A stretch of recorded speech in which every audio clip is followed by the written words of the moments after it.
भोलेनाथ के मंगलाचरण से शुरू होना चाहिए इति उक्तम। वाचामगोचरमनेक गुणस्वरूपम इति वाचामगोचरमनेक गुणस्वरूपम वागीश विष्णु सरस्वरसे वितपादपीठम वामेन विग्रहवरेण कलत्रवंतम वाराणसी पुरपतिम भज विश्वनाथम। आज्ञा गुरुणाम इह विचारणीया। अस्तु मान्याः अत्र छन्दोज्ञान प्रशिक्षणकाराय कार्यशालायां समुपस्थिताः समेपि विद्वांसः। अद्य अस्य प्रशिक्षणकार्यशालायाः षष्ठः दिवसः वर्तते। अत्र देशेभ्यः विदेशेभ्यश्च आन्तर्जालिकमाध्यमेन छन्दज्ञानार्थं छन्दसुधापानार्थं समुपस्थिताः अनेके प्रतिभागिनः वर्तन्ते। अहं समेषाम् एकतन्त्रेणेव ब्राह्मणवसिष्ठन्यायेन स्वागतं व्याहरामि। अत्र मुख्यरूपेण अद्यतनीयदिवसस्य प्रमुखाः प्रशिक्षकाः मान्याः रसराज राजेन्द्र मिश्र महोदयाः समुपस्थिताः वर्तन्ते। क्षम्यतां, पूर्वादौ सर्वादौ पंडितराजः तथा च अभिराज एते रसराजः। ये भी महाकविभिः संस्कृत क्षेत्रे साहित्य क्षेत्रे प्रायं सर्वदा नूतनताम् आपादितम्। अतः अद्य गुरुणां राजेन्द्र त्रिपाठी रसराज महोदयानां क्रमः वर्तते। इतः पूर्वमपि अस्माभिः संस्कृतं भारतम् इति आमुखपटले मेघदूतं रत्नावली इत्यादि ग्रन्थानां बहूनां ग्रन्थानाम् अध्ययनं गुरुभिः विहितम्।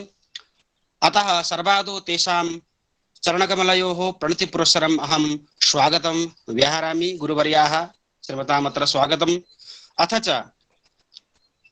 संस्कृतं भारतम् इति आमुखपटलस्य सञ्चालकरूपेण ये विराजन्तः वर्तन्ते ते अथ च केन्द्रीय संस्कृत विश्वविद्यालयस्य श्री रणवीरपरिसरस्य निदेशकाः अस्माकं मार्गदर्शकाः गुरुवर्याः प्रोफेसर मदन मोहन झा महोदयाः वर्तन्ते। एतेषां प्रशंसाविषये अथवा विशेषणविषये अहं किमपि वक्तुं न शक्नोमि। यत्किमपि वदामि न्यूनमेव भवति। अतः यद्यपि तेषामेव कार्यक्रमः वर्तते एषः, तथापि अद्यतनीये सत्रे अहं स्वागतं व्याहरामि। तैरेव सञ्चालितम् एतत् कार्यं वर्तते, इयं कार्यशाला वर्तते। अतः तेषामपि अस्मिन् सत्रे अहं स्वागतं व्याहरामि।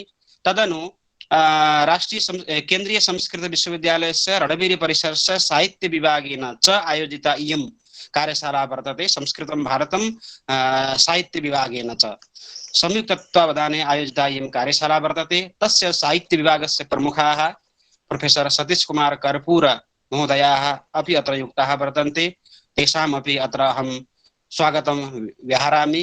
तदनन्तरम् अन्ये च प्रतिभागिरूपेण राष्ट्रस्य विविधेभ्यः प्रान्तेभ्यः विविधेभ्यः देशेभ्यश्च समुपस्थिताः अत्र प्रतिभागिनः वर्तन्ते। मम बालसखा अनिरुद्ध ओझा अपि अत्र राजते। अहं स्वागतं व्याहरामि। अन्ये च छन्दज्ञान प्रशिक्षण सुधा पान लम्पटाः अत्र येपि प्रतिभागिनः वर्तन्ते।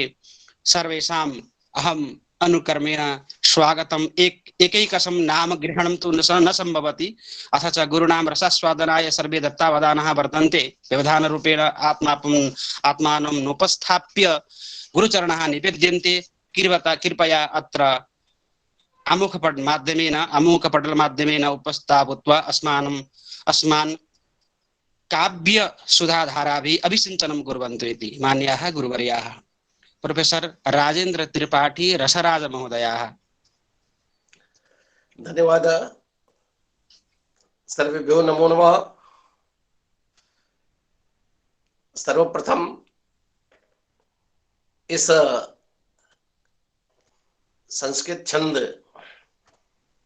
गायन कार्यशाला के संयोजक परम श्रद्धेय प्रोफेसर मदन मोहन झा जी के प्रति मैं अपना आदर सम्मान अभिनंदन निवेदित करते हुए हमारे जो मित्र इस आमुख पटल पर विगत कई दिनों से इस कार्यशाला में भाग ले रहे हैं। हमारे जो अत्यंत श्रद्धेय गुरुजन, विद्वज्जन इसमें प्रशिक्षण दे रहे हैं, और जो भी आत्मीय बंधु, प्रिय शिष्यगण इस प्रशिक्षण कार्यशाला में लाभान्वित हो रहे, उन सब के प्रति अपना मैं हार्दिक अभिनंदन निवेदित करते हुए आज की इस छंद गायन कार्यशाला में वस्तुतः मेरा स्वास्थ्य आज बिल्कुल प्रतिकूल है। जैसा आप लोग मेरे कंठ के विषय में जानते हैं, आज पता नहीं क्यों मेरा कंठ सुबह से क्या 2-3 दिन से बिल्कुल गड़बड़ है। कहाँ तक चल पाऊंगा पता नहीं, आपको मैं वो स्वादन करा सकूंगा नहीं। फिर भी मैं आज का जो अभीष्ट विषय है, मेरे पक्ष में 3 छंद आज है, मालिनी, शिखरणी और मंदाक्रांता। वस्तुतः छंदों की संख्या तो इतनी असंख्य है कि हम इसके उद्घाटन सत्र में ही अपने परम श्रद्धेय गुरुवर प्रोफेसर रमाकांत शुक्ल जी के वक्तव्य में सुना कि इसकी करोड़ों में संख्या है। उस करोड़ की संख्या को हम लेकर क्या करेंगे, लेकिन हमारे जीवन में जो चीजें जो व्यवहारिक पठन पाठन में आवश्यक होती हैं, उन पर ही ध्यान केंद्रित करना हमारा लक्ष्य है। विगत कालिदास समारोह के अवसर पर जो विद्यार्थियों के माध्यम से काव्य पाठ या श्लोक पाठ कालिदास के ग्रंथों पर आधारित हुए, उससे एक बात उभर कर आई कि इस प्रकार की कार्यशालाएं बच्चों के बीच में रखनी चाहिए। ये बात सच है, हम लोग अध्यापन करते हैं और उसमें कम से कम कक्षा में जो विद्यार्थी होते हैं, सब नहीं तो कम से कम कुछ विद्यार्थी तो ऐसे मिल जाते हैं जो कुछ न कुछ सीखने का प्रयास करते हैं, और लय गति जो भी एक इनके उपक्रम है उन पर वो ध्यान भी देते हैं, और अभ्यास के माध्यम से वो एक हमारी नई शिष्य परंपरा को प्रारंभ करते हैं। हम लोग भी किसी गुरुजनों के माध्यम से, हमारे गुरुवर प्रोफेसर अभिराज राजेंद्र मिश्र जी, उनके भी गुरु प्रोफेसर लक्ष्मीकांत दीक्षित जी, जिनसे मुझे भी छंद पढ़ने का सौभाग्य प्राप्त हुआ था, तो उनकी परंपरा को जो हम लोग ये अनुवर्तन कर रहे हैं, तो इसी तरह से हम लोग भी एक अपेक्षा रखते हैं कि आज का भी विद्यार्थी कहीं न कहीं से वो लाभान्वित होता रहे। कल मैं प्रोफेसर निरंजन मिश्र जी का सुन रहा था। आपने इतना वैदुष्यपूर्ण छंद ज्ञान दिया और विद्यार्थियों के बीच में उन्होंने बड़े सहज भाव से छंदों का पारायण किया। वस्तुतः एक बात बहुत ही स्पष्ट रूप से हमारे जो इसके पूर्व प्रशिक्षक हमारे आचार्यगण थे, उन्होंने बताया कि छंद गायन ये एक देखिए कला है। किसी को कंठ मिला है तो वो गॉड गिफ्टेड, उसको दैवी प्रतिभा माना जा सकता है, लेकिन छंद गायन चाहे वो हम सस्वर कहें, लय में कहें, राग में कहें, एक अलग उसका स्वाद होता है। लेकिन एक कक्षा में जो हमारे पढ़ाने की पद्धति है, उसमें भी हम अगर उसको सीधे सीधे किसी श्लोक को पाठ करते हैं, किसी पद को का हम पारायण करते हैं, तो उसको भी हम विद्यार्थियों के बीच में उस ढंग से रखने का प्रयास करते हैं कि उसमें जो छंद के निर्धारित नियम है, अनुशासन है, उस आधार पर उनका पारायण हो और पठन पाठन हो। तो कोई जरूरी नहीं है कि उसको गा करके ही हम सीख सकते हैं या गा करके कहेंगे तभी, क्योंकि कक्षा में पद्धति जो हमारे पठन पाठन की है वो गा करके पढ़ाने की नहीं है। और कुछ ही अध्यापक होते हैं, और हमेशा नहीं, कभी कभी वही हर अध्यापक कक्षा में गाने के हर मूड में नहीं रहता है, वो गा करके सुनाए, अगल बगल क्लास चलती रहती है। लेकिन हाँ, कभी उसका मन करता है या विद्यार्थी कुछ सीखना चाहते हैं तो वैसा भी किया जाता है। तो मैं ये अनुभव है मेरा, और मैं जानता हूं कि आज हमारे इसके पूर्व भी छंद से संबंधित कई कार्यशालाएं इसी आमुख पटल पर संस्कृतम भारतम पे झा जी ने रखा है, और आज उससे विद्यार्थी हमारे कितने लाभान्वित हुए हैं इसका हम लोग प्रत्यक्ष देख रहे हैं। जब बच्चे कहते हैं कि फला गुरु जी से हमने सीखा है, तो हम लोगों को भी थोड़ा गदगद होता है कि आज हमने जिन गुरुओं का नाम हम लोग लेते हैं तो कम से कम एक पीढ़ी नई तैयार होती है, वो बड़ा अच्छा लगता है। तो बंधुओं, ये विशेष रूप से जो शास्त्रीय पक्ष है, सिद्धांत पक्ष है, छंद का हमारे अनेक हमसे तमाम अनुभवी विद्वत जनों ने इस पर काफी प्रकाश डाला है। उसी बात को अगर मैं कहना चाहूंगा तो छंद की जो एक अनुशासन प्रक्रिया है उस पर भी विशेष हम लोगों को ध्यान देने की जरूरत होती है। उसमें मोटी मोटी 2-3 बातें होती हैं जो बहुत ही औधेय है।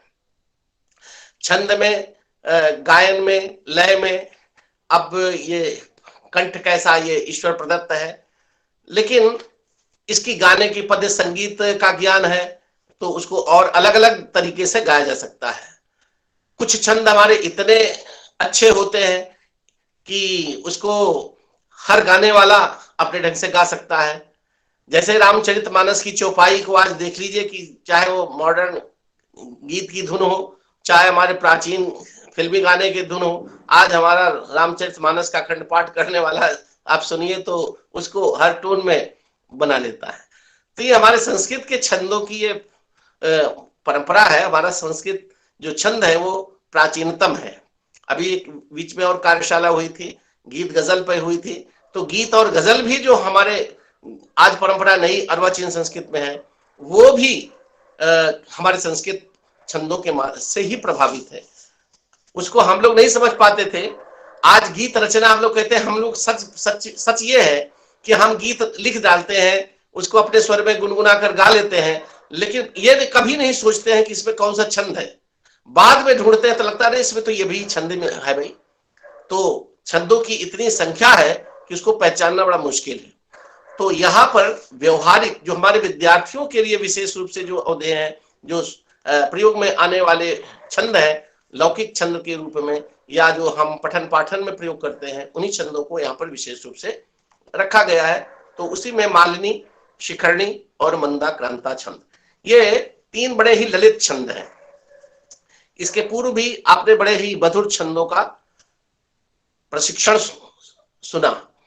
तो देखिए, इसमें मैं विद्यार्थियों को विशेष रूप से, हमारे विद्वत जन यहाँ पर एक है पर सुन रहे हैं तो वो तो सब जानते हैं, लेकिन जो नए विद्यार्थी हैं तो उनके लिए बहुत एक सरल तरीका है कि आप जब छंद का, किसी भी छंद का जब लक्षण आप पढ़ते हैं, चाहे छंदो मंजरी से, चाहे वृत्त रत्नाकर से, जहां से भी है, जो भी छंद है, तो स्वरूप तो ना थोड़ा इधर उधर अदल बदल होता है, उससे कोई फर्क नहीं पड़ता है। लेकिन जो छंद का लक्षण होता है वो छंद में आप सब सीखेंगे 4 चरण होते हैं। तो एक चरण आप ले लीजिए, छंद का एक चरण उसी मात्रा में, उसी गण में और उसी गति और उसी यति के अंतर्गत होता है। आप उसी को गुनगुनाइए। पहले आप जब लक्षण याद करते हैं या पढ़ते हैं तो उसको आप अपने स्वर में गुनगुनाना चाहिए, क्योंकि उसमें पूरे लक्षण निर्धारित होते हैं।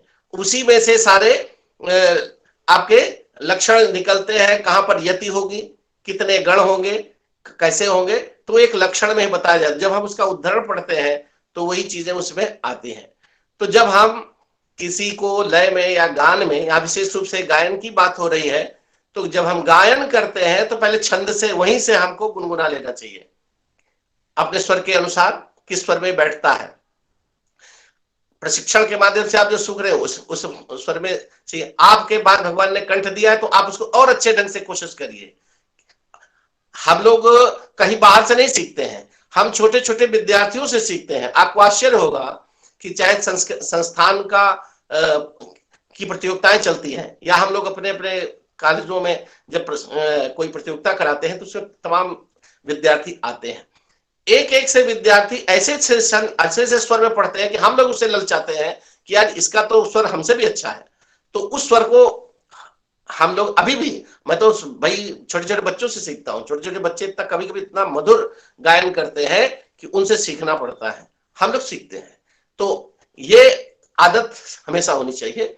वो कोई चाहे नया विद्यार्थी हो, चाहे पुराना, चाहे अध्यापक हो, छोटे विद्यार्थी भी इतने मधुर कंठ वो कहीं से सीखते हैं, वो भी उनके गुरुजन सिखाते हैं। तो वो भी आपको ये, मैं जिस स्वर में पढ़ रहा हूं कोई जरूरी नहीं कि वही छंद अच्छा है या वही स्वर अच्छा है, तो ये कभी मान के नहीं चलना चाहिए। आप और भी अच्छा उसको सीख सकते हैं कहीं से, ये मान के चलना चाहिए। तो अभी जैसे मैं एक छंद पहले मालिनी लेता हूं। मालिनी, हर छंद की जो संज्ञा होती है उसमें भी एक कुछ न कुछ उसका एक शाब्दिक अभिप्राय होता है। अब मालिनी छंद, इसको हम चाहे माला का स्त्रीलिंग मालिनी के रूप में, कि माला में जैसे हम एक एक फूल पिरोए होते हैं, शब्द गुम्फन होते हैं, उसमें से एक क्रम होता है, तो उस तरह से यहाँ वर्णों का भी जो लालित्य है, जो उनका जो संगठन होता है, वो भी उसी क्रम में होता है। तो मालिनी एक शाब्दिक अर्थ भी उससे कहीं ना कहीं से उस भाव को प्रकट करता है। तो जैसे पहले तो उस छंद के लक्षण को आप देखिए। अब उसी लक्षण में यति आपको मिलेगी। यति का मतलब विराम, जहां पर आपकी सांस सहज रूप में, आप जब शुद्ध उच्चारण करेंगे, उच्चारण बहुत ही जरूरी है, और उच्चारण में विशेष रूप से ध्यान देना चाहिए कि कहां पर संयुक्ताक्षर है। ह्रस्व दीर्घ जो होते हैं, अब बच्चे क्या करते हैं, अभ्यास न हो के वो हर्ष को दीर्घ को वो ये नहीं समझ पाते हैं कि कहां पर ह्रस्व कहां दीर्घ है। तो इसका बहुत ही अभ्यास करना पड़ता है। और विशेष रूप से जो संयुक्ताक्षर होता है उस पर अच्छे लोग उसमें अभ्यास न होने के कारण गलती करते हैं। अब संयुक्ताक्षर के पहले जो पूर्व वर्ण होता है वो गुरु वर्ण होता है, ये सब जानते हैं छंद शास्त्र में।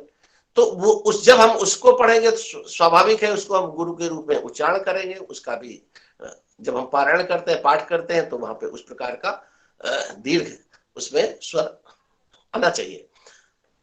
यति जहां हो रही है, अब यति छोटे छंद है तो एक चरण के अंत में भी होते हैं, और कभी के बड़े छंद है तो बीच में भी हो सकते हैं। तो उनको हमारे छंद शास्त्र में जब लक्षण पढ़ते हैं तो ये हम लोग उसको सीख लेते हैं। जैसे अब मालिनी छंद है, अब इसका अगर हम सीधे सीधे लक्षण पढ़ते हैं, नन मय युतेयम मालिनी भोगी लोकई, बहुत छोटा सा लक्षण है। आप पहले ऐसे पढ़े, नन मय युतेयम। अब जब आप पढ़ोगे तब खुद ही आपको गद्य में पढ़ोगे तब भी पता चलेगा कि यहां पर विराम हो रहा है, यति हो रही है। नन मय युतेयम मालिनी भोगी लोकई है, वहां पर आप अपने आप विराम हो रहा है। तो जो विराम हो रहा है वही यति है, तो उस पर पहले ध्यान देना चाहिए। अब ननम, एक बार उस पदों को भी देखिए, इसमें क्या पद है, कहां कहां ये पद जा रहे हैं, कौन सा पद में कौन सा सार्थक शब्द बन रहा है। नन मय युतेयम मालिनी भोगी लोकई। अब इसको गुनगुनाइए जरा से, कि अगर स्वर है नन मय युतेयम मालिनी भोगी लोकई, नन मय युतेयम मालिनी भोगी लोकई। आप भी मेरे साथ जो विद्यार्थी गण है वो भी गुनगुना सकते हैं, नन मय युतेयम मालिनी भोगी लोकई, नन मय युतेयम मालिनी भोगी लोकई। अब इसका छंद बहुत सीधा है, आप खड़ा बनाना जानते हैं। नन मय आप ये तो जानते हैं कि जिस छंद में अब प्रत्येक चरण में, इसमें चारों चरण एक जैसे होंगे। नन मय, नन इसको शब्द देते हैं, नन ना से नगड़ होगा, फिर ना से नगड़ होगा, फिर मगड़ होगा, इसे आप लोग इसको सब पहचानते ही हैं। यगड़ है, फिर यगड़ है, साथ ही अब इसकी ये थोड़ा लक्षण जब पढ़ते हैं उसको भी समझ लेते। भोगी लोकई, ये कूट पद कुछ प्रयोग होते हैं लक्षण में। तो भोगी का अर्थ यहाँ पर ये नाग, नागों की संख्या 8 बताई। अनंतम वासुकीम से संपद्मनाभम च कम्बलम संघपालम दशरासम तक्षकम कालियम तथा। तो ये जो है नागों की संख्या 8 हमारे यहाँ शास्त्रों पुराणों में बताई गई है। तो नाग यहाँ भोगी का तात्पर्य है 8 संख्या से, नाग की संख्या, भोगी का अर्थ यहाँ पर नाग से लिया जाता है और नागों की संख्या 8 होती है, तो 8वें अक्षर पर यति होती है। तो नन मय युतेयम आप जोड़ लीजिए, न न न 1 2 3 4 5 6 7 8, नन मय युतेयम, यम जहां पे समाप्त होता है वहीं पर 8 अक्षर पूरे हो जाते हैं और वहां पर आपकी सांस रुकती है, वहां पर यति हो जाती है। 8वें अक्षर पर यति होती है। और फिर लोकई है। अब लोक, लोक भी, ये भी एक कुटपद है। तो लोक, लोक माने हमारे यहाँ 7 लोगों की संख्या 7 बताई गई है, तो 7वें अक्षर पर एक यति होगी, यानी वो तो चरण का अंत ही हो जाएगा। तो 8 और 7, 8वें पर और 7वें पर इसकी यति होगी। नन मय युतेयम मालिनी भोगी लोकई। अब नन मय युतेयम मालिनी भोगी लोकई। अब जब आप याद कर लोगे तो लक्षण भी याद करने में बड़ा आराम रहता है, बहुत बहुत जल्दी से याद हो जाता है। नन मय युतेयम मालिनी भोगी लोकई। तो 8वें अक्षर पर और 7वें पर इसमें यति होती है, तो कुल मिला के 8 7 15। तो मालिनी छंद में 8 अक्षर होते हैं। अब गण, तो नगण, नगण आप जानते हैं, नगण में तीनों को लघु होते हैं। तो तीनों नगण इसमें जो है 2 नगण है शुरू में, सब लघु लघु लघु लघु लघु लघु, और फिर मगण है एक। अब मगण होगा तो लघु गुरु गुरु। तो ये आप गण तो बना लेंगे, गण में कोई आपको दिक्कत होती नहीं है, तो ये आप उसके अनुसार पढ़िए। अब जैसे कोई छंद लीजिए, आप सबके से परिचित छंद अभिज्ञान शाकुंतलम में, जैसे आप बहुत ही प्रिय छंद है, सरसिज मनुविद्धम, ऐसे पढ़ लीजिए पहले, सरसिज मनुविद्धम। आप पढ़ेंगे शुद्ध तो वहीं रुकेंगे। सरसिज मनुविद्धम शैवले नापि रम्यम मलिनमपि हिमांशोर लक्ष्म लक्ष्मीम तनोति इयमधिक मनोज्ञा वल्कले नापि तन्वी किमिव हि मधुराणाम मंडनम नाम। आप यति के अनुसार आप गद्य में पढ़िए, कोई जरूरी नहीं, पहले स्वर में ही पढ़िए। सरसिज मनुविद्धम शैवले नापि रम्यम मलिनमपि हिमांशोर लक्ष्म लक्ष्मीम तनोति इयमधिक मनोज्ञा वल्कले नापि तन्वी किमिव हि मधुराणाम मंडनम नाकृतीनाम। अब जब आप एक बार अपनी यति समझ लेते हैं कि यहां पर यति है, तो अब उसको अपने स्वर में थोड़ा गुनगुनाने का अभ्यास डालिए। बहुत प्यारा छंद है, कई आप कितने भी कंठ है, कितने भी लय स्वर राग है, आप उससे बढ़िया गा सकते हैं। एक चीज और ध्यान देना चाहिए कि 4 चरण में श्लोक जो पढ़ने की प्रक्रिया है, 4 चरण में 2 चरण हम एक क्रम पे पढ़ते हैं। आरोह और अवरोह की जो स्थिति होती है, तो 2 चरण तो हम एक क्रम में पढ़ते हैं, हमारा स्वर एक तरफ। तीसरे चरण पे थोड़ा हमारा उच्च स्वर हम उठाते हैं उसको, फिर चौथे पे हम सामान्य हो जाते हैं। आइए हम लोग एक अभ्यास करते हैं। सरसिज मनुविद्धम, एक बार मैं पढ़ता हूं फिर दोबारा आपसे पढ़वाता हूं। सरसिज मनुविद्धम शैवले नापि रम्यम मलिनमपि हिमांशोर लक्ष्म लक्ष्मीं तनोति इयमधिक मनोज्ञा वल्कले नापि तन्वी किमिव हि मधुराणाम मंडनम नाकृतीनाम। चलिए हम एक बार पढ़ते हैं। सरसिजमनुविद्धम् सरसिजमनुविद्धम् शैवलेनाभिरम्यम् मलिनमपि हिमांशोर् लक्ष्मीं लक्ष्मीं तनोति तनोति इयमधिकमनोज्ञा इयमधिकमनोजा वल्कलेनाप्यतन्वी किमिव हि मधुराणामण्डनं नाकृतीनाम्।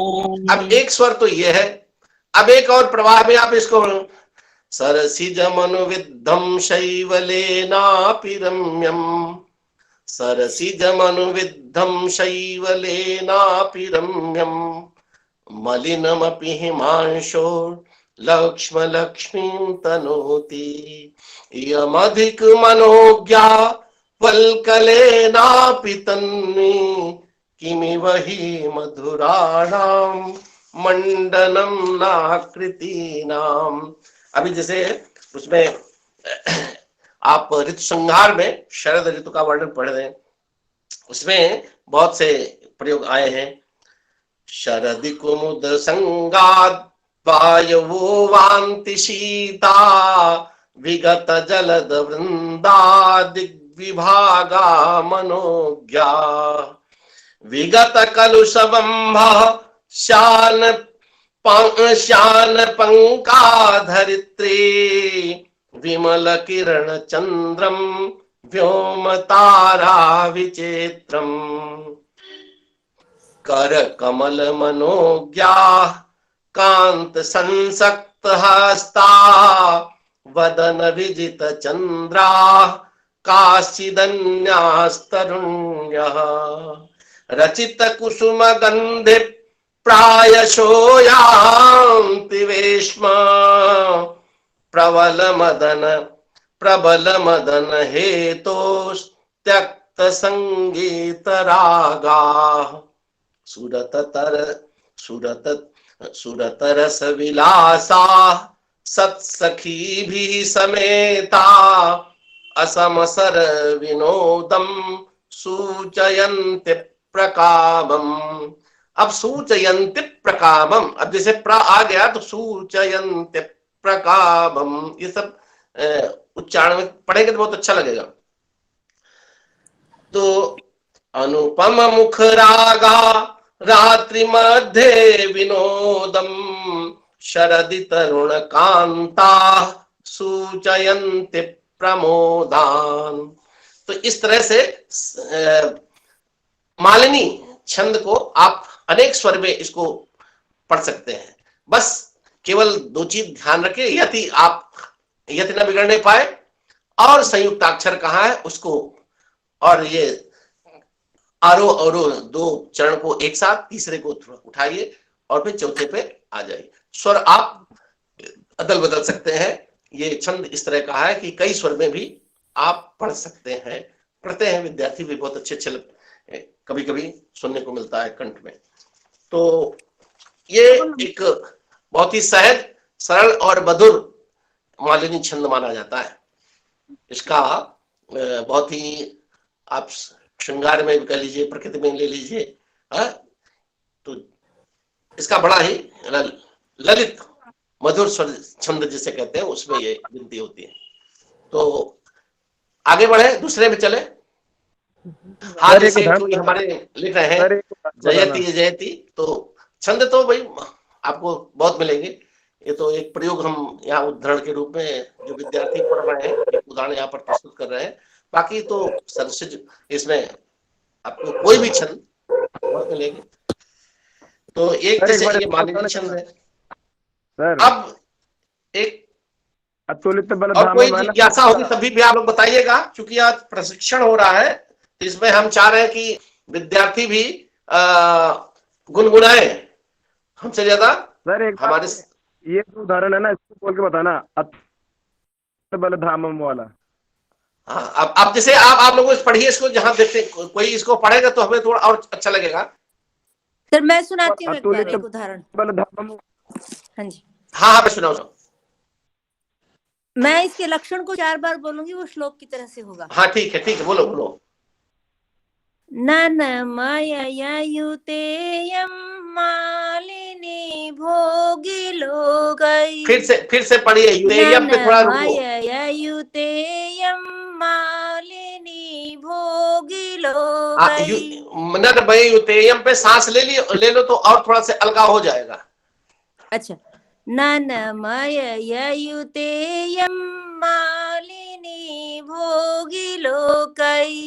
न मायया युतेयं मालिनी भोगिलोकै। उदाहरण, जयतु जयतु देश सर्वतंत्र स्वतंत्र, प्रतिदिनमिह वृद्धिं यातु देशस्य रागः। आप या तो जहाँ पे कहते हो ना दूसरा चरण थोड़ा से हल्का से थोड़ा और सांस ले लो तो और भी अच्छा बन जाएगा। अभी आप वहां थोड़ा से पास दे दो। ठीक है। व्रजतु पुनरयं नो दासतामन्यदीयां, भवतु धन समृद्धि सर्वतो भाव सिद्धि। हाँ ठीक है, बस यति पे थोड़ा से एक बार सांस तोड़ दिया करो और उसके बाद हल्का से, बस ज्यादा नहीं, बस हल्का से लेना चाहिए। हाँ महोदय, एक श्लोक में सुनो। और भी इसी तरह से भाई। हाँ जी, हाँ स्वागत है प्रशिक्षण में। देखिए आपको सीखना है, हम तो केवल आपको, हमसे भी अच्छे बहुत मधुर स्वर वाले हम तो सीखते रहते हैं इसमें से, जब भी बहुत अच्छे पद कोई पढ़ते हैं। बोल रहा हूँ सर मैं। मैं बताना चाहता हूँ। अवति सकल वीज्यो दर्शनैर्यत्कृतानां, जगति मनुजवर्यः पुस्तकानां यातना। शोभनम बहुत अच्छे, ठीक है। नायकं सज्जनानां कथमति लघुवाचां निपदं स्यात् तदेवः। बहुत अच्छे, बहुत अच्छा आपने बिल्कुल यति का बहुत ही यति पे थोड़ा से आपने मतलब पता चल जाए कि यहाँ पे यति हो रही है बस। महोदय मैं भी एक सुनाना चाहूंगा। एकदम स्वागत है। अहम महोदय, स्वागतम। विधि समय नियोगात् दीप्ति संहार जिम्हम, शिथिलवसुमगाधे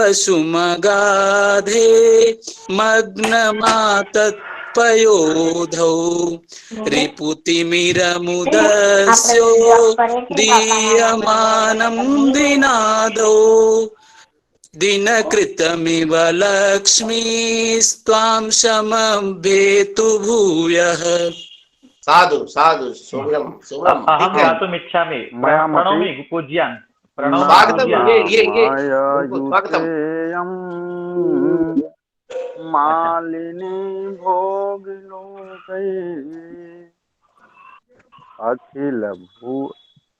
अखिल भुवन सारं प्रेम सर्वस्वभारं,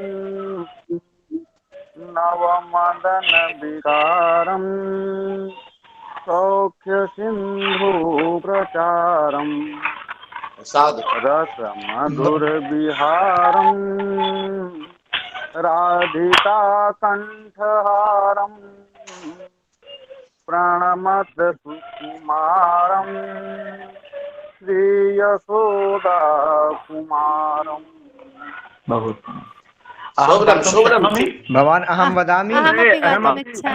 ऐसा है कि अब सब अगर गाने लगेंगे तो पूरा ही नहीं होगा हमारा कार्यशाला। अभी 2 छंद अभी बाकी है, इसलिए ठीक है। अभी एक बार हम पढ़ लेते फिर इसमें से आप लोग आपसे रिपीट कराते हैं। अब दूसरा छंद हम लेते हैं। दूसरा छंद है शिखरणी छंद। आप देखिए शिखरणी छंद हमारे ये लौकिक जो छंद है, जो प्रयोग में कुछ छंद बहुत ही दिखने में तो बड़े होते हैं, शिखरणी, शार्दूल, बीरिड, श्रद्धरा, मंदाक्रांता, ये सब देखिए बड़े छंद कहलाते हैं, लेकिन इतने मधुर, इतने सरस होते हैं कि अब इसको सुनने के बाद लगता है एक और हो जाए, एक और हो जाए। तो ये यही संस्कृत छंदों का लालित्य है। अब शिखरणी छंद है, देखिए शिखरणी, अब इसको एकदम हमारे यहाँ, मैं एक अभी रूप गोस्वामी का पद्य है, वो शिखरणी लिखने में इतने पारंगत हैं। रूप गोस्वामी नाम के कवि हुए हैं, भक्त कवि हैं और भक्त रस के प्रतिष्ठापक आचार्य हैं। शिखरणी उनके और शार्दूल विकृत छंद इतना प्रिय, राधा कृष्ण परक उनकी शिखरणियां सब है, इतना बढ़िया लिखते हैं। उन्होंने इसका अर्थ जानते हैं क्या किया? शिखरणी का शाब्दिक अर्थ उन्होंने बताया कि शिखरणी वो है, जैसे शिकंजी भी लोग कहते हैं, दूध, वो दही, चीनी और तमाम मसालेदार एक शरबत, जैसे आजकल शिकंजी भी कुछ लोग कहते हैं, या कुछ उसको लस्सी टाइप, लस्सी की तरह ऐसा पेय, ऐसा मधुर पेय जिसको पीने के बाद फिर जो रसास्वादन होता है, वो शिखरणी छंद में आपको उस प्रकार का मधुर रसास्वादन होना चाहिए। तो उन्होंने शिखरणी छंद को तो अब देखिए शिखरणी छंद हम आगे बढ़ाते हैं, इसको शेष बातें वही है। अब इसका पहले लक्षण हम गुनगुनाते हैं। अब क्या है? रसई रुद्रैश्छिन्ना, रसई रुद्रैश्छिन्ना यमन सभलागः शिखरणी, रसई रुद्रैश्छिन्ना यमन सभलागः शिखरणी। अब ये देखिए रस, रसई रुद्रैश, अब पहले शुरू में इसमें यति बता दी गई। रस, रस हमारे जो खाने पीने वाले हैं, षड्रस, तो उस रस को, अपने काव्य वाले रस क्यों नहीं, षड्रस जो होते हैं उस 6, तो रसों की संख्या यहाँ पे 6 मानी गई। तो कहते हैं 6 अक्षर पर, कहा रसई रुद्रैश्छिन्ना, रसई रुद्रैश्छिन्ना। अब आप देखिए यहीं पर रस यानी 6 संख्या पूरी हो जाती है। और रुद्र, रुद्र की संख्या हमारे 11 मानी गई है, तो रसई 11 और 6, 11 6वें अक्षर पर और 11वें अक्षर पर इसमें यति होती है, तो 11 6 17। तो शिखरणी छंद में कुल 17 अक्षर होते हैं एक चरण में, चारों चरण बराबर होंगे, समृद्ध है। तो रसई रुद्रैश्छिन्ना, एक यति आपकी यहां हो रही है और एक यमन सभलागः शिखरणी। तो इसको भी, इस छंद को भी तरह तरह से लोग गाते हैं, इसको भी अपने अपने स्वर में बहुत ही मधुर कंठ से गायन किए जाते हैं। तो चलें इसको हम लक्षण गुनगुनाते हैं। रसई रुद्रैश्छिन्ना यामान सभलागः शिखरिणी। चलिए पढ़िए। रसई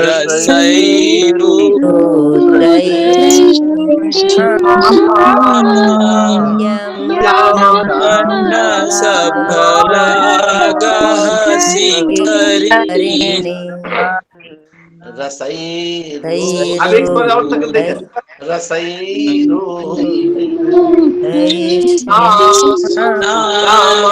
यमन सभलागः शिखरिणी।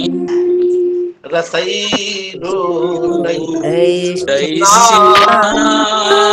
यमन सभलागः शिखरिणी।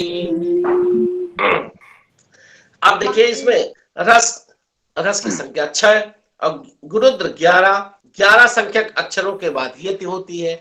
अब यमन सभलागः, यमन में आप जानते हैं कि या से यगण होता है, म से मगण होता है, न से लगन होता है, और फिर सगण भगण और एक लघु तथा एक गुरुवर्ण अंत में।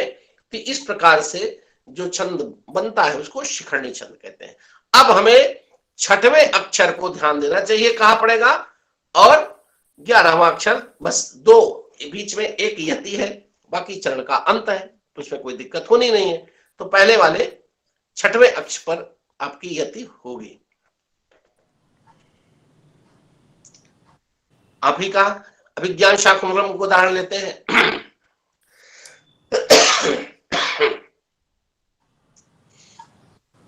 चला पांगाम दृष्टिम, एक यति हो गई यहाँ पे। चला पांगाम दृष्टिम स्पृशासि बहुशो वे पथुमतीम। अब बच्चे अभ्यास से आ जाता है। अब वे है तो वे ही पढ़िए, वे पे पूरा ए का उच्चारण होना चाहिए। वे पथु, कई विद्यार्थी पढ़ाते हैं क्लास में, तो वो उनको यह नहीं ध्यान देते कहाँ ए का पूरा उच्चारण करिए, वो दब के बोलते हैं। ए है तो ए है, ए है तो ए, पूरा मुंह खोल करके बोलिए। ओ है ओ है, औ है औ है। तो इसको विशेष रूप से उच्चारण में ध्यान देना पड़ता है। चला पांगाम दृष्टिम स्पृशासि बहुशो वे पथुमतीम, एक दूसरा स्वर भी है। चला पांगाम दृष्टिम स्पृशासि बहुशो वे पथुमतीम। चला पांगाम दृष्टिम स्पृशासि बहुशो वे पथुमतीम। रहस्याख्यायैव स्वनासि मृदुकर्णां तिकचरः। अब दो क्रम एक साथ चलेंगे, फिर से पढ़ता हूं मैं। चला पांगाम दृष्टिम स्पृशासि बहुशो वे पथुमतीम। रहस्याख्यायैव स्वनासि मृदुकर्णां तिकचरः। करौ व्याधुन्वात्या पिबासि रति सर्वस्वमधुरम्। करौ व्याधुन्वात्या पिबासि रति सर्वस्वमधुरम्। वयं तात्वान्वेषान् मधुकरहतास्त्वं खलु कृति। फिर से पढ़ते हैं, चलिए गुनगुनाइए। अस्तु महोदय। चला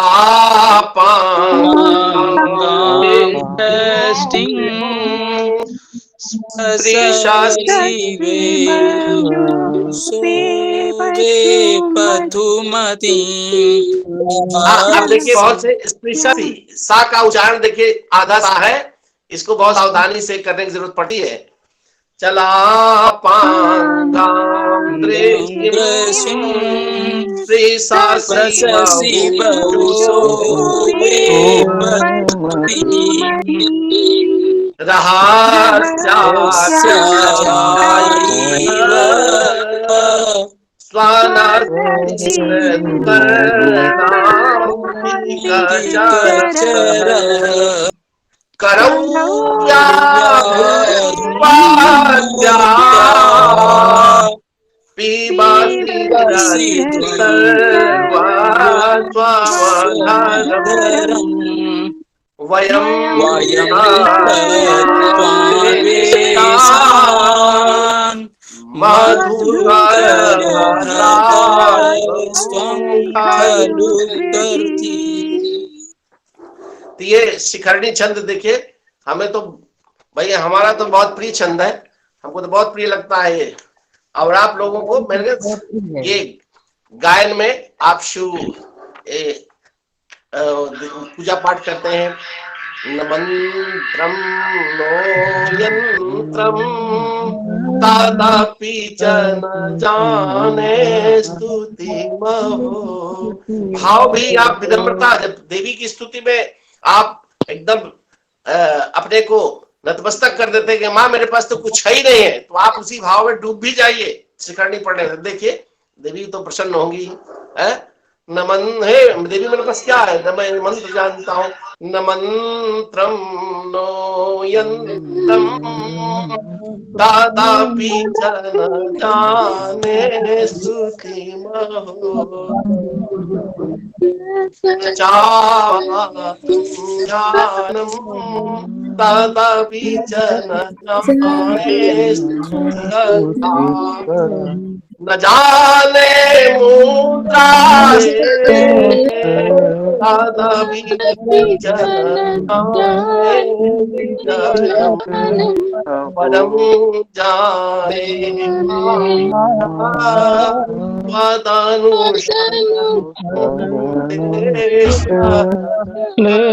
हरणम। बस एकदम विनीत भाव हो जाइए फिर। एकदम तम बजा। तो ये इस तरह से शिखरणी छंद जहां भी आपको मिले उसको पढ़ना चाहिए। अब शिखरणी छंद को देखिए, एक हमारे कवि है बहुत प्यारा छंद करते हैं। सुधा नाम चांद्री नाम मापी माधुरी मोन्माद दमनी दधाना राधा देव प्राणाय घन सारई सुरभिताम समन्तात संतापोत गम विषम संसार सरणे प्रणीताम ते तृष्णाम हरतु हरि लीला शिखरिणी। हरतु हरि लीला शिखरिणी, हरि लीला रूपी जो शिखरणी सिकंजी है वो आपके सारी पीड़ा का हरण कर ले। तो ये हमारे कवियों ने इसके इतना मधुर उसी भाव में लिखा जहां पर जिस भाव को उन्होंने प्रस्तुत करना था। इस तरह से शिखरणी छंद का अपने रसास्वादन। अब प्रकृति का प्रकृति वर्णन है, देखिए उसी तरह से कैसे कवि वर्णन कर रहा है, वसंत ऋतु का वर्णन कर रहा है। क्वचिद् भृंगी गीतम क्वचिद् भृंगी गीतम क्वचिदानिल भंगी शिशिरता क्वचिद्वलीलास्यम क्वचिदमलमल्ली परिमलः क्वचिद्धाराशाली कनकफलपाली रसभरो ऋषिकाणां वृंदम प्रमदायति वृंदावनमिदम्। ये मतलब तरह तरह शिखरणी छंद को तो मैं देखता हूँ बहुत बहुत कभी कभी आजकल सुनने को मिलता है। एक आध लोग कोई पढ़े भाई, इसका भी पारायण कर ले। गाइए गाइए। मुखे ते तांबूलम नयन युगले जलकला ललाटे काश्मीरम विलसति गले मोक्तिकलता पुरात् कांची शाटी प्रेतुकटे तटे हाटकमयी भजामि त्वां गौरीं नागपति किशोरीमविरतम्। शुभ्रम गायामि ऐसे ही आप लोग कोई भी पद करनी का उठाइए और गुनगुनाते रहिए, अभ्यास से देखिए सब चीजें आती हैं। कभी पूर्णता नहीं होती है। सबल कवई भारती मेरा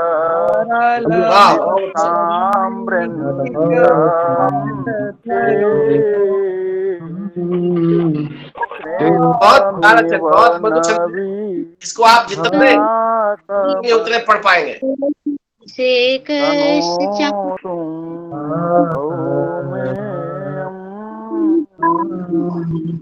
साधु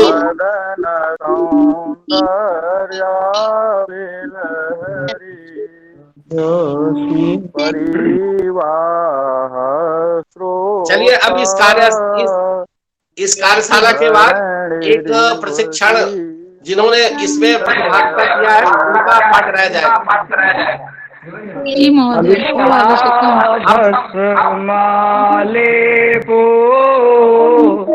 गरल मसनं दीपट धरो जटाधारी कंठे भुजगपतिहारी पशुपति कपाली भूतेशो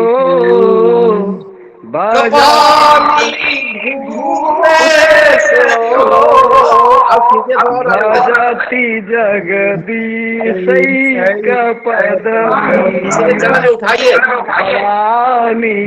तत्पाणि ग्रहण परिपाटी फलमिदं।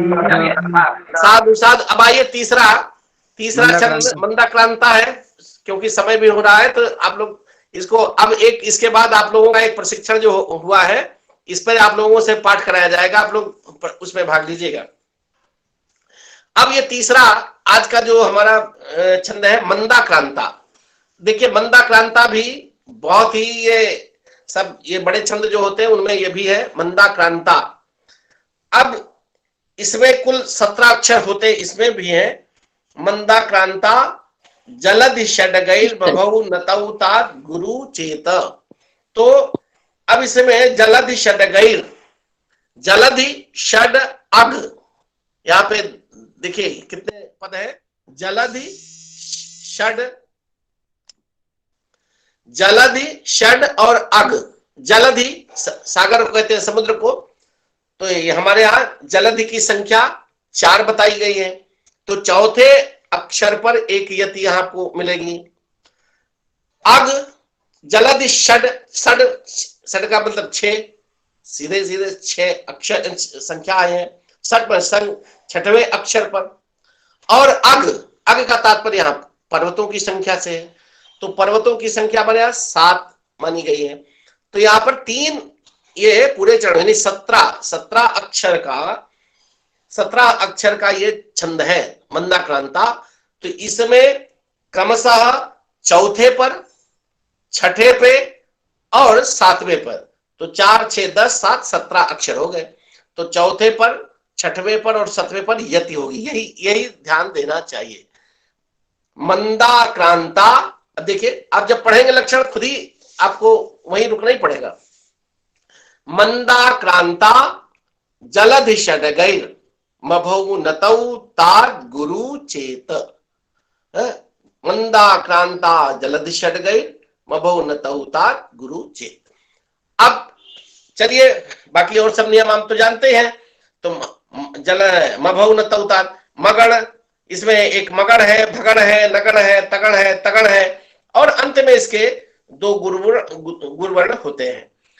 यति आप चौथे पर, छठवें पर, 7वें पर यति है।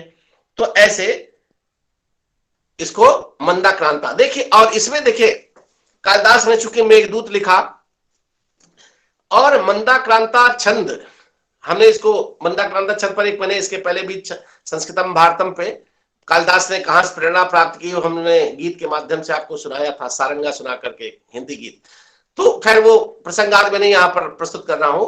तो मंदाक्रांता देखिए ये वियोग का, मंदाक्रांता वियोग पक्ष को यहाँ पर दर्शित करता है।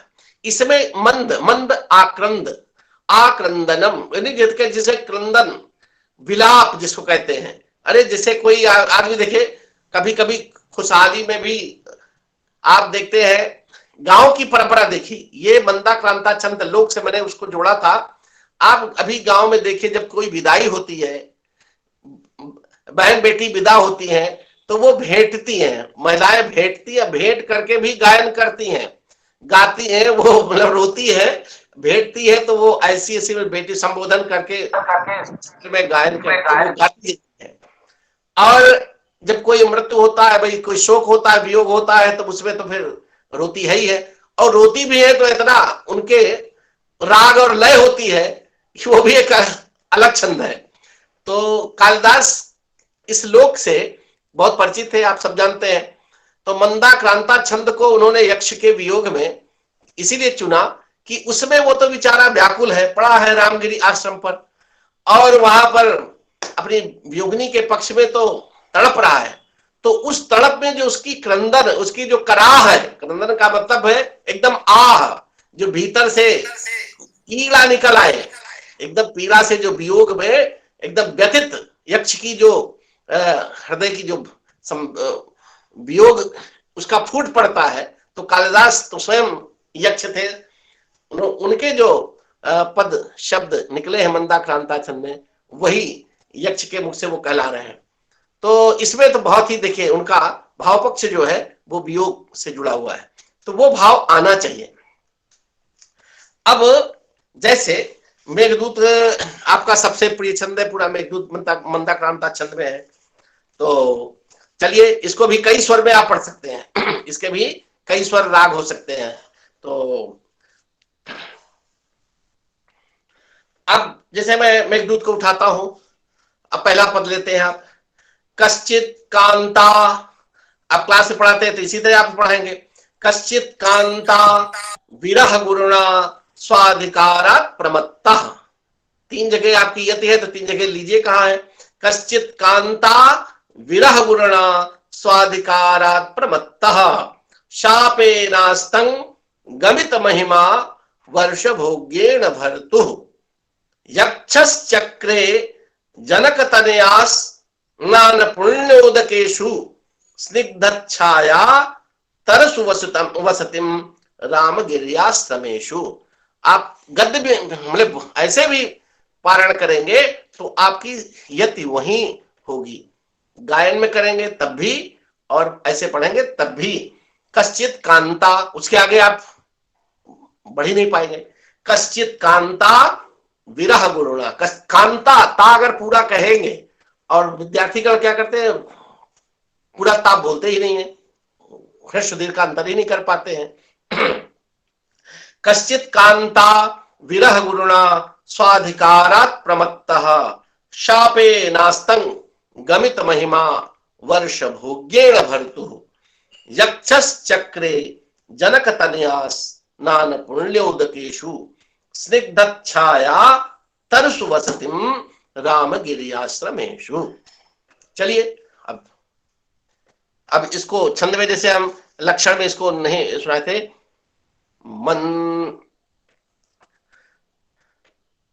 मंदाक्रांता जालाधीश गई मभौ न तौ ताद्गुरु चेत। लक्षण चलिए आप गुनगुनाइए।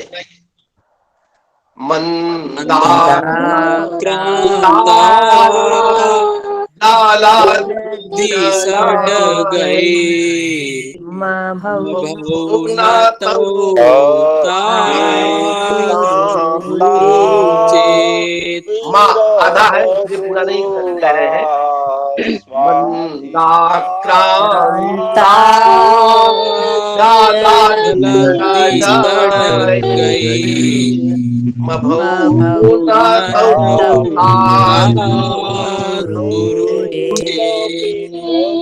बस ये आप इसी में स्वर में आ जाइए। कश्चित् कांता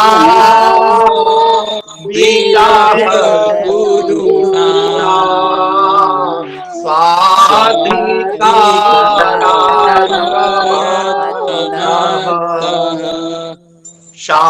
वेदार्थं गणितमहिमा वर्षाभोगेन भरतु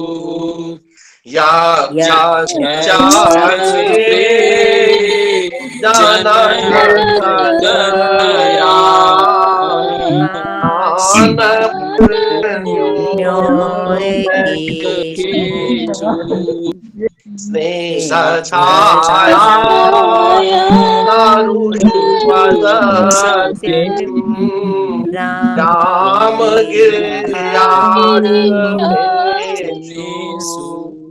अब उच्चारण में देखिए ध्यान ये देना चाहिए।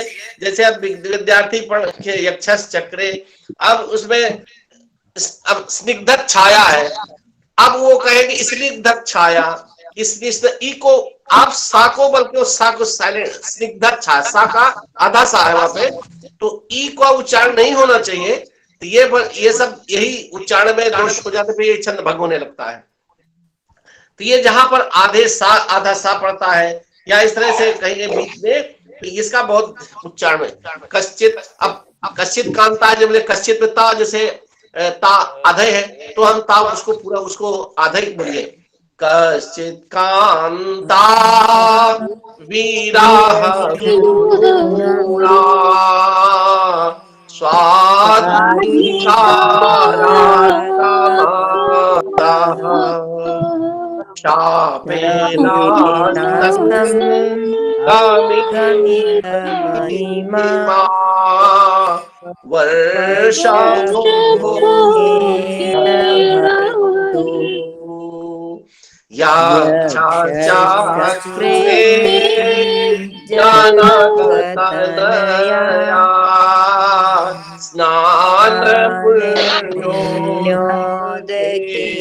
अब जैसे जनक तनया स्नान, स्नान स्नान कहेंगे तो अशुद्ध हो जाएगा।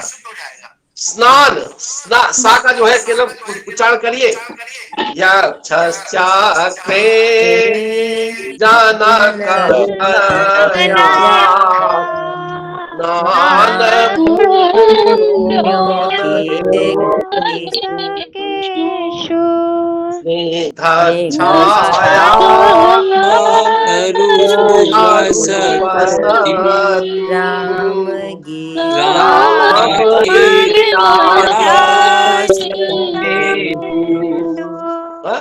दूसरा छंद पढ़ दे रहा हूँ, आप लोग सुनिए। गुरु जी एक जिज्ञासा, एक जिज्ञासा विप्रयुक्ता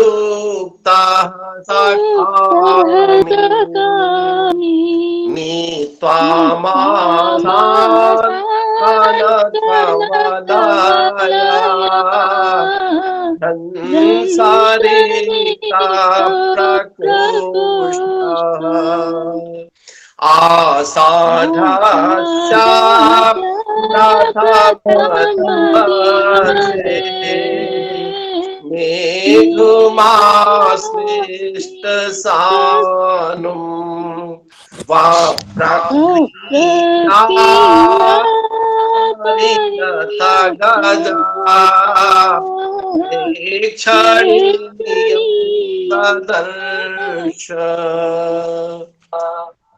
गुरुदेव एक जिज्ञासा थी।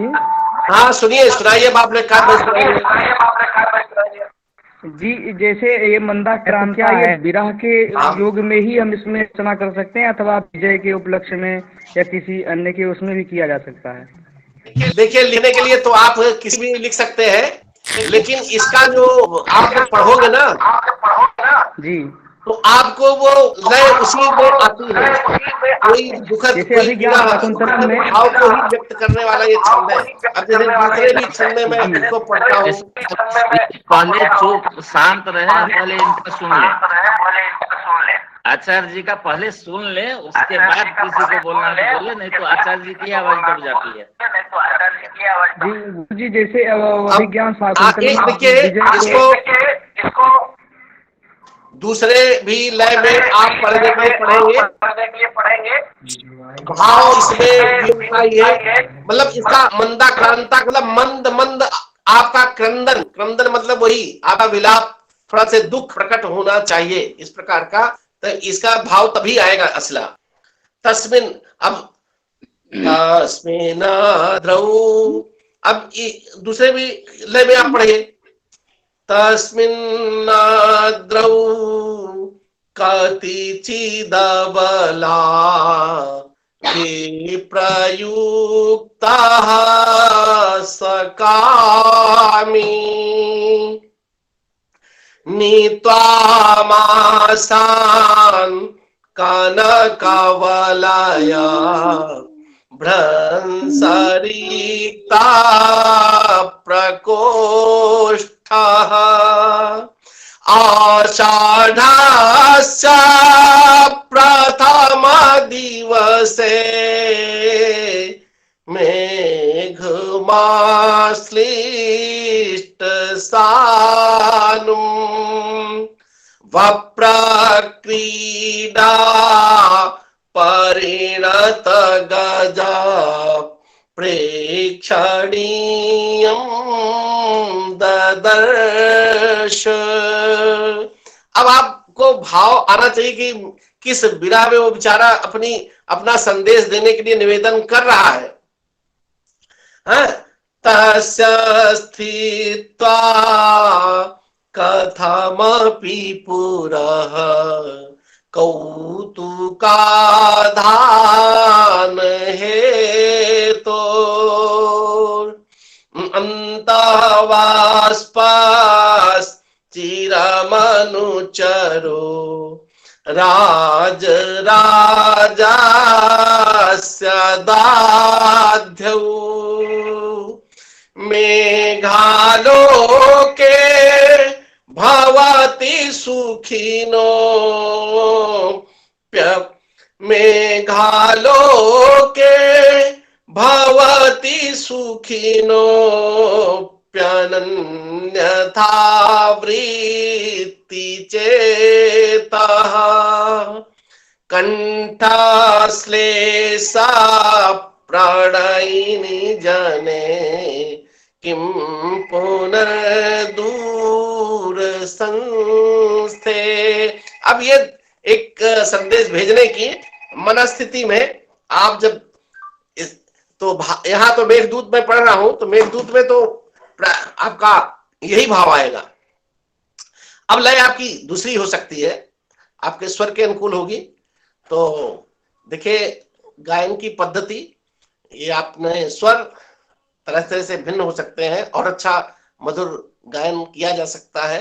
तो ये इसकी कोई जरूरी नहीं कि जो हम सुना रहे हैं या जो ये लय है वही अंतिम है, ऐसा नहीं है। तो एक अब चूंकि संस्कृत में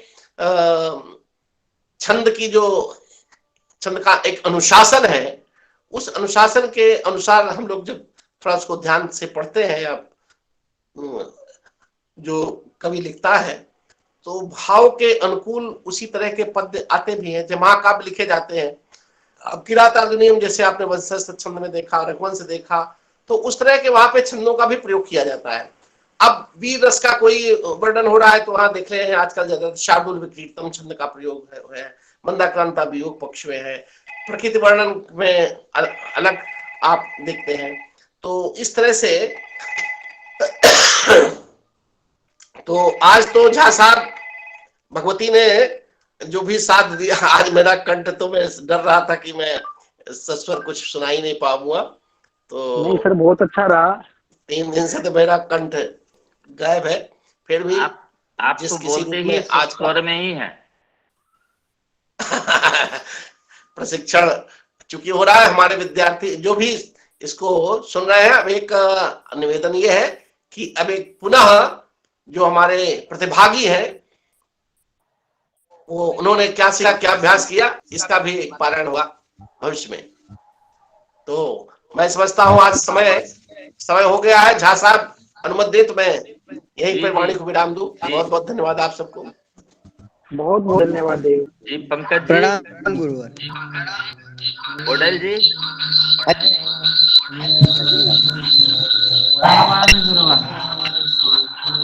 गुरुवार सर्वतः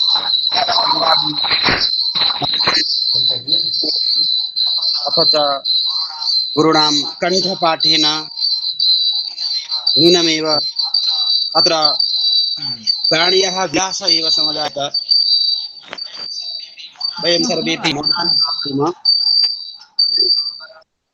समागतः मान्याः एवमेव कर्मेण भविष्ये अपि भवतामपि इच्छा अस्ति पुनः गानस्य किं प्रशिक्षणं गानस्य एकः समारोहः अपि भवेत् इति तत्र भवतामपि उपस्थितिः भवेत् चेत् अस्माकं प्रमोदाय भविष्यति।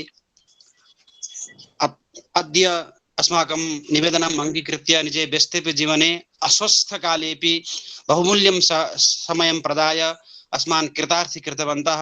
अतः श्रीमतां चरणयोः प्रणतिपूर्वकं कृतज्ञता ज्ञापनं करोमि। अस्मिन्नेव क्रमे अत्र अस्माकं परिसरस्य नाम केन्द्रीय संस्कृत विश्वविद्यालयस्य श्री रणबीरी परिसरस्य निदेशकाः पूज्याः मदन मोहन झा महोदयाः अपि वर्तन्ते। अस्य कार्यक्रमस्य प्रवर्तकाः एव वर्तन्ते। तेषामपि चरणयोः अस्मिन् सत्रपक्षतः अहं कृतज्ञता ज्ञापनं करोमि। साहित्य विभागाध्यक्षाः प्रोफेसर सतीश कुमार कर्पूरवर्याः अपि अत्र विलसन्ति। तेषामपि चरणयोः पुरस्सरं कृतज्ञता ज्ञापनं करोमि। एवमेव क्रमे अत्र डॉक्टर अरविंद कुमार तिवारी महोदयाः उपस्थिताः आसन्। अग्रजाः सम्प्रति सम्भवतः ते युक्ताः न वर्तन्ते। अतः तेषां चरणयोः अपि प्रणतिपुरस्सरम् अहं कृतज्ञता ज्ञापनं समर्पयामि। अन्ये अपि ये प्रतिभागिरूपेण समुपस्थिताः वर्तन्ते सर्वेपि धन्यवादवचनैः मङ्गलकामनाभिश्च समुज्यन्ते। अद्यतनीया सभा नाम कार्यशाला अत्रैव समापनं भविष्यति। शान्ति मन्त्रेण सभायाः समाप्ति भविष्यति। वयं सर्वेपि मिलित्वा शान्तिमन्त्रस्य पाठं कुर्मः।